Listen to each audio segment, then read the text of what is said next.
Point of no return, point of no return. We know too much. We know too much, man. We've seen too much. We've been through too much. We are experiencing way too much. God to reveal himself to us over and over again for us to go back to the way we used to be, the way we used to think, react, and respond to life, man. It's your Holy Ghost homeboy Slim. SLIMM, simply living in my moment, which means yesterday is gone, tomorrow's never promised. All you have is right now, this moment, and I hope you're fully living in yours because I'm fully living in mine. Just back with another quick word. God says it's okay. Let it out. Let it out. If you a chosen one, a true chosen one, then you will understand that the end of the last year, it ramped up, right? And then coming into the new year, it hasn't stopped. Every day you've been dealing with something different. You have a lot that's coming against you. You have a lot of people that are up against you, and it is frustrating, agonizing. You know what I'm saying? Because you want to do them something. And we know that we can't do anything to these people because they are just trying to be the triggers and the irritants that they are because they are unhappy and misery loves company. But we still have feelings, we still have thoughts, we still have emotions. And trust me, fear is not one of them. We are just unable to fully express how we feel. And sometimes what we think, we can't let it out because it could be detrimental to whoever is the intended receiver of those remarks, comments, expressions, concerns that we may have that are not so positive. And then people do the most. They will push you, push you, push you, provoke you, and then when you do something, they will be the first ones to play the victim and try to get you prosecuted for something that you didn't even begin. You know what I'm saying? But like I said, my mama taught me don't start nothing, but if somebody bring it your way and they started with you, you better finish it. So God is saying right now, just use your words, because that's what a lot of people are afraid of. You speaking out, you learning how to articulate your thoughts and emotions to a point to where you can get it out clearly, and you can be just flat, you can be just monotone, you can just be emotionless, and you can just say exactly what you feel and say exactly what your mind, and that's what people need to hear. You know what I'm saying? Don't do too much. You feel me? But don't let nobody slide when they taking these swipes at you, because it's unfair. Nobody deserves to just be attacked because of who they are, or because of their purpose, or because of the promise or the light that you have over your life. Nobody deserves to be this way, but people hate the truth. They hate the light just as much as they love it. They hate it because they can't contain it. They hate it because they're not covered by it. They hate it because they don't have possession of it. You know what I mean? And you've given everybody an opportunity to go and find God and find that relationship with them and find a place within themselves where they can reach a point to where it could be able to communicate with you and that relationship could be fruitful. It's a lot of people that don't want to give up their ways. It's a lot of people that don't want to give up their perspective. It's a lot of people that don't want to give up their false power, their false sense of self in order to become who they are. They say this road is too hard. You know what I'm saying? I'm telling y'all, out of this whole world, it's only 5% of people that are actually doing exactly what God is telling them to do. I don't care who it is. Well, my mama a good person, my dad, I get it. They lived a good life. They didn't live their purpose. It's a big difference, man. It's a big difference. It's a lot of people that come and go. It's a lot of people that do great things in their community, great things in their houses, great, you know what I'm saying? But is that what God told them to do? Did they leave everything on the floor? That's what I mean.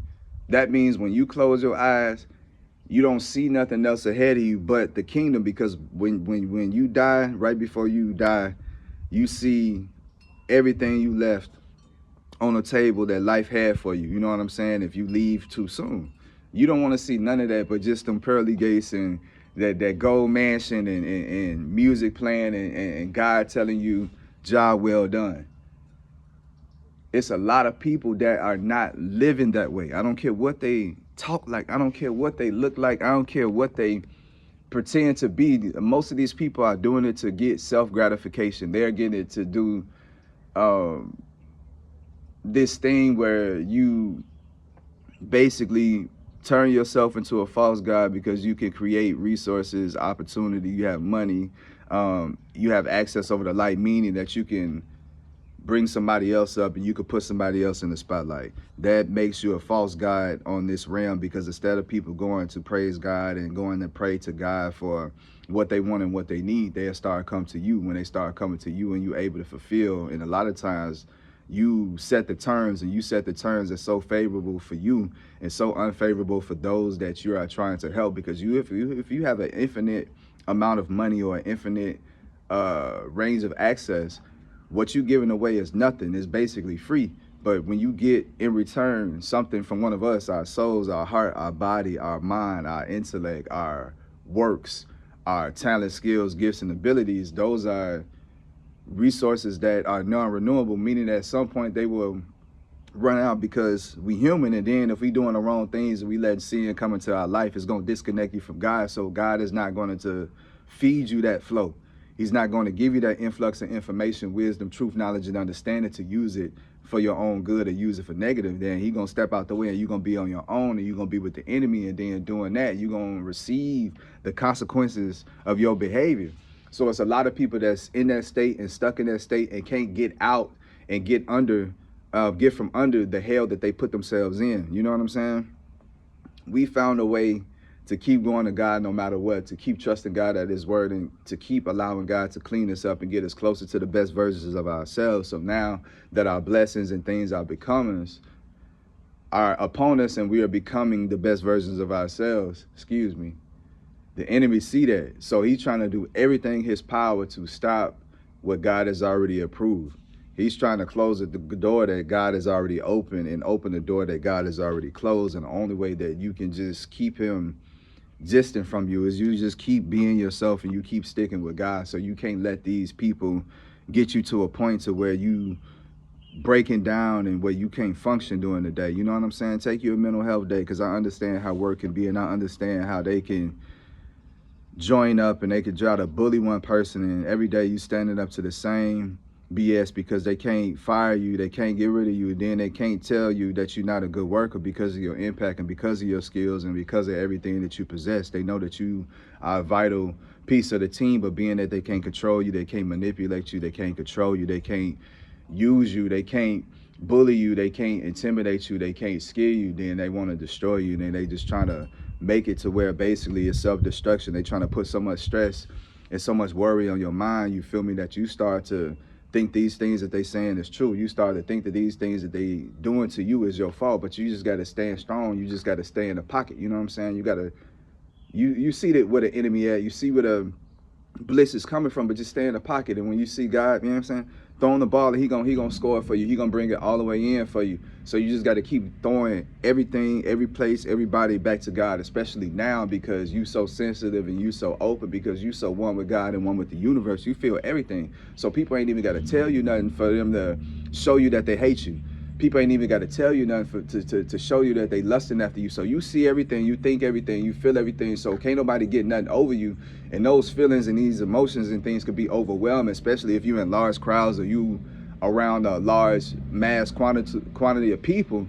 You can begin to get overloaded and overstimulated, and this can cause you to feel this negative things like you about to crash. You know what I'm saying? So that's why I'm telling y'all to just stay away. And then it's gonna be the familiar irritants, the baby mamas, the baby daddies, the exes that don't want to let you go, ex-friends who did something to you, they did you wrong, and then you still gave them a second chance. Hey, mind y'all, 2020, 25 ain't the time for no second chance. Think about it. You didn't already gave these people 10s, 20s, 30s a chance. Like I say, you didn't gave people opportunity to get close to God, clean themselves up, and then come back and present themselves to you as a new creature as you did to them. When you came back to them, you was a new creature, you feel me? Some people like it, some people love it, some people hate it, you know what I'm saying? But the ones that God got for you, they not gonna go nowhere. Like y'all relationship only gonna get close, but it's all these same irritants, these same pestilence, these same people who put you in this position in the first place.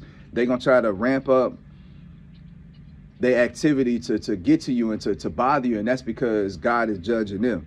They feel everything that they have done to other people, so they still try, instead of repenting, instead of asking God for forgiveness, instead of just telling you I'm sorry or I apologize, they want to continue to do the same thing over and over. So God is saying no more. You can't keep hurting my chosen people. You can't keep speaking ill of my chosen people. You can't keep thinking ill of my chosen people. You can't keep putting your hands harming, killing, destroying, and stealing my chosen people. So right now, God is tired. When God get hurt, when God get angry, remember, he's slow to anger. That don't mean that he don't get angry. He's slow to anger. But right now, he's reached his limit to where he's just tired of seeing the good ones be persecuted.